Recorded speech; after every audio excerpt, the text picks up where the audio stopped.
ಕನ್ನಡ ತಂತ್ರಾಂಶ ಇದು ತಂತ್ರಜ್ಞಾನದ ವಿಶ್ವಕೋಶ. ಕನ್ನಡ ತಂತ್ರಾಂಶ. ನಾನು ಅರವಿಂದ್ ಮಾತನಾಡುತ್ತಿದ್ದೇನೆ. ಕನ್ನಡ ತಂತ್ರಾಂಶದ ಮತ್ತೊಂದು ಹೊಸ ವಿಡಿಯೋಗೆ ತಮಗೆಲ್ಲರಿಗೂ ಸ್ವಾಗತವನ್ನು ಕೋರುತ್ತಾ ಇದ್ದೇನೆ. ಇಂದಿನ ವಿಡಿಯೋದಲ್ಲಿ ನಾನು ತಮಗೆಲ್ಲ ನಮ್ಮ ವಿಡಿಯೋಗಳಿಗೆ ಚಾಪ್ಟರ್ಸನ್ನು ಹೇಗೆ ಕ್ರಿಯೇಟ್ ಮಾಡೋದು ಅಂತ ತೋರಿಸ್ಕೊಡ್ತಾ ಇದ್ದೇನೆ.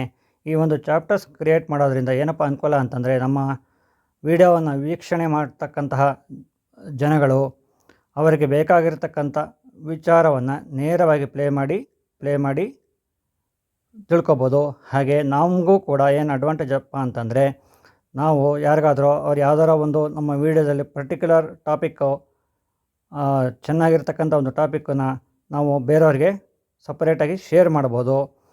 ಹಾಗೆ ಈ ಥರ ಒಂದು ಚಾಪ್ಟರ್ಸ್ನ ಆ್ಯಡ್ ಮಾಡೋದ್ರಿಂದ ಯೂಟ್ಯೂಬಲ್ಲಿ ಸರ್ಚ್ ಮಾಡಿದಾಗ ನಮ್ಮ ವಿಡಿಯೋ ಬೇಗ ಸಿಗುತ್ತೆ. ಹಾಗಾದರೆ ಈ ಒಂದು ಚಾಪ್ಟರ್ಸ್ ಹೇಗೆ ಇರುತ್ತೆ ಅಂತ ನಾವೀಗ ನೋಡೋಣ. ನಾನು ಇತ್ತೀಚೆಗೆ ಮಾಡಿರ್ತಕ್ಕಂಥ ನಮ್ಮ ಯಾತ್ರಿ ಟ್ಯುಟೋರಿಯಲ್ಗೆ ಚಾಪ್ಟರ್ಸನ್ನು ಆ್ಯಡ್ ಮಾಡಿದ್ದೀನಿ. ಈಗ ನಾನು ಸ್ವೈಪ್ ಮಾಡ್ಕೊಂಡು ಹೋಗಿ ತೋರಿಸ್ತೀನಿ ನಿಮಗೆ.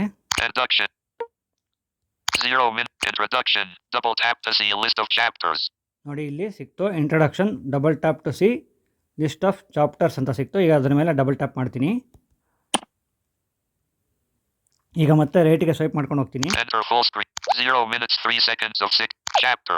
ಚಾಪ್ಟರ್ಸ್ ಅಂತ ಹೆಡ್ಡಿಂಗ್ ಇರುತ್ತೆ. ಇಂಟ್ರೊಡಕ್ಷನ್ 0 ಸೆಕೆಂಡ್ ಅಂದರೆ ಯಾವುದೇ ಆಗಲಿ ನಮ್ಮ ವಿಡಿಯೋ ಸ್ಟಾರ್ಟ್ ಆದಾಗ ಟೈಮು 0 ಸೆಕೆಂಡ್ ಆಗಿರುತ್ತಲ್ಲ, ಹಾಗಾಗಿ ನೀವು ಮೊದಲನೇ ಚಾಪ್ಟರ್ ಹೆಸರು 0 ಸೆಕೆಂಡ್ಗೆ ಕೊಡಬೇಕಾಗತ್ತೆ. ಇದನ್ನು ಹೇಗೆ ಕೊಡೋದು ಅಂತ ನಾನು ಆಮೇಲೆ ತೋರಿಸ್ತೀನಿ. ನೋಡಿ, ನಾನು ಈಗಾಗಲೇ ಹೇಳಿದಾಗೆ ಇದನ್ನು ನೀವು ಶೇರ್ ಮಾಡ್ಬೋದು. ಈ ಪಾರ್ಟ್ ಮಾತ್ರ ನೀವು ಬೇರೆಯವ್ರಿಗೆ ಶೇರ್ ಮಾಡ್ಬೋದು. So repeat chapter is of ಅಂತ ಇದೆ. ಇದನ್ನು ಆನ್ ಮಾಡಿಕೊಂಡ್ರೆ ಅದೇ ಚಾಪ್ಟರ್ ಮತ್ತೆ ರಿಪೀಟಾಗಿ ಪ್ಲೇ ಆಗ್ತಾ ಇರುತ್ತೆ. ಇನ್ಸ್ಟಾಲೇಷನ್ ಪ್ರೊಸೆಸ್ಸು 1 ಮಿನಿಟ್ 11 ಸೆಕೆಂಡಿಂದ ಶುರುವಾಗುತ್ತೆ. Home screen and menu bar ಅನ್ನೋದು 6 ಮಿನಿಟ್ಸ್ 34 ಸೆಕೆಂಡ್ಸಿಂದ ಸ್ಟಾರ್ಟ್ ಆಗುತ್ತೆ. ರೈಡ್ ಬುಕ್ಕಿಂಗ್ ಅನ್ನೋದು 11 ನಿಮಿಷ 36 ಸೆಕೆಂಡಿಂದ ಸ್ಟಾರ್ಟ್ ಆಗುತ್ತೆ. ಈಗ ನಾನು ರೈಡ್ ಬುಕ್ಕಿಂಗ್ ಬಗ್ಗೆ ತಿಳ್ಕೊಬೇಕು ಅಂತ ಅಂದ್ಕೊಂಡ್ರೆ ನಾನೀಗ ಫಸ್ಟು ಅದರ ಮೇಲೆ ಡಬಲ್ ಟ್ಯಾಪ್ ಮಾಡ್ತೀನಿ. ಈಗ ನಾನು ಟಾಕ್ ಬ್ಯಾಕ್ ಜೆಸ್ಚರ್ನ ಯೂಸ್ ಮಾಡಿ ಅದನ್ನು ಪ್ಲೇ ಮಾಡ್ತೀನಿ. ಕ್ಲೋಸ್ ಮಾಡ್ತಾ ಇದ್ದೀನಿ.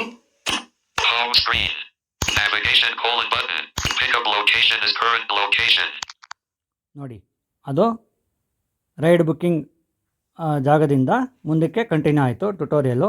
ಹಾಗಾದರೆ ನೀವು ಕೂಡ ನಿಮ್ಮ ವಿಡಿಯೋಗಳಿಗೆ ಈ ರೀತಿ ಚಾಪ್ಟರ್ಸ್ನ ಹೇಗೆ ಆ್ಯಡ್ ಮಾಡೋದು ಅಂತ ತಿಳ್ಕೊಳ್ಳೋದಾದರೆ, ನೀವು ವಿಡಿಯೋವನ್ನು ಅಪ್ಲೋಡ್ ಮಾಡಿ ಎಲ್ಲ ಆದಮೇಲೆ ನಿಮ್ಮ ಡಿಸ್ಕ್ರಿಪ್ಷನಲ್ಲಿ ನೀವು ಆ ವಿಡಿಯೋ ಬಗ್ಗೆ ಏನೇನು ಮಾಹಿತಿ ಕೊಡಬೇಕು ಅಂದ್ಕೊಂಡಿದ್ದೀರೋ ಆ ಮಾಹಿತಿಯನ್ನೆಲ್ಲ ಕೊಟ್ಟಾದ ಮೇಲೆ ಕೆಳಗಡೆ ಒಂದು ಸ್ಪೇಸ್ ಬಿಟ್ಟು ನೀವು ಟೈಮ್ ಸ್ಟ್ಯಾಂಪ್ ಅಂತಾರೆ, ಟೈಮ್ ಸ್ಟ್ಯಾಂಪನ್ನು ಬರೆದು ಮತ್ತೆ ಒಂದು ಸ್ಪೇಸ್ ಬಿಟ್ಟು ನೀವು ಆ ಒಂದು ಚಾಪ್ಟರ್ಗೆ ನೇಮನ್ನು ಕೊಡ್ತಾ ಹೋಗಬೇಕಾಗತ್ತೆ. ನೋಡೋಣ ಈಗ. Editing. In this video, Aravind will teach us beginning of field, headings, lines. In this video, Aravind book right through is an inclusive and a new line. ನೋಡಿ, ಒಂದು ಲೈನು ನಾನು ಗ್ಯಾಪ್ ಕೊಟ್ಟಿದ್ದೀನಿ. 000 introduction. ಮೊದಲನೇದು ನಾನು 0:00 ಸ್ಪೇಸ್ ಇಂಟ್ರೊಡಕ್ಷನ್ ಅಂತ ಬರೆದಿರೋದು. ನಾನು punctuation some ಇಟ್ಕೊಂಡಿರೋದ್ರಿಂದ ಅಲ್ಲಿ colon ಹೇಳ್ತಾ ಇಲ್ಲ. 1:11 installation process. 6:34 home screen. 11:36 write book.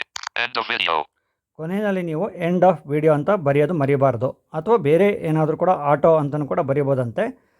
ಆದರೆ ಎಂಡ್ ಆಫ್ ವಿಡಿಯೋ ಅನ್ನೋದು ಬರೆಯೋದು ನಮಗೆ ಸುಲಭ ಅಂತ ನಾನು ಆ ಥರ ಬರೆದಿದ್ದೀನಿ. ಇದಿಷ್ಟು ಮಾಡಾದಮೇಲೆ ನೀವು ಒಂದು ಚಾಪ್ಟರಿಂದ ಇನ್ನೊಂದು ಚಾಪ್ಟರ್ ಮಧ್ಯ 10 ಸೆಕೆಂಡ್ಗಿಂತ ಕಡಿಮೆ ಇದ್ದರೆ ಇದು ಚಾಪ್ಟರ್ಸು ಡಿಸ್ಪ್ಲೇ ಆಗೋದಿಲ್ಲ. ಸೊ ಯಾವತ್ತೇ ಆಗಲಿ ಒಂದು ಚಾಪ್ಟರ್ಗೂ ಒಂದೊಂದು ಚಾಪ್ಟರ್ಗೂ ಮಧ್ಯ 10 ಸೆಕೆಂಡ್ಗಿಂತ ಜಾಸ್ತಿ ಇರಬೇಕು. ಮತ್ತು ನೀವು ಎಷ್ಟು ಚಾಪ್ಟರ್ ಬೇಕಾದ್ರೂ ಆ್ಯಡ್ ಮಾಡ್ಬೋದು, ಆದರೆ ಮಿನಿಮಮ್ 3 ಚಾಪ್ಟರ್ ಇರಲೇಬೇಕಾಗತ್ತೆ.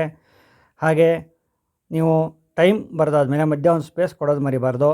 ಇದಿಷ್ಟು ಮಾಡಿ ನೀವು ಸೇವ್ ಮಾಡಿಬಿಟ್ರೆ ಆಟೋಮೆಟಿಕ್ಕಾಗಿ ನಿಮ್ಮ ವಿಡಿಯೋದಲ್ಲಿ ಚಾಪ್ಟರ್ಸ್ ಡಿಸ್ಪ್ಲೇ ಆಗುತ್ತೆ. ಇದೇ ರೀತಿಯಾದ ಹಲವು ನಿಮಗೆ ಟಿಪ್ಸ್ಗಳು ಬೇಕು ಅಂತಂದರೆ ನಮ್ಮ ಕನ್ನಡ ತಂತ್ರಾಂಶ ಯೂಟ್ಯೂಬ್ ಚಾನಲ್ಗೆ ಸಬ್ಸ್ಕ್ರೈಬ್ ಮಾಡ್ಕೊಳ್ಳಿ.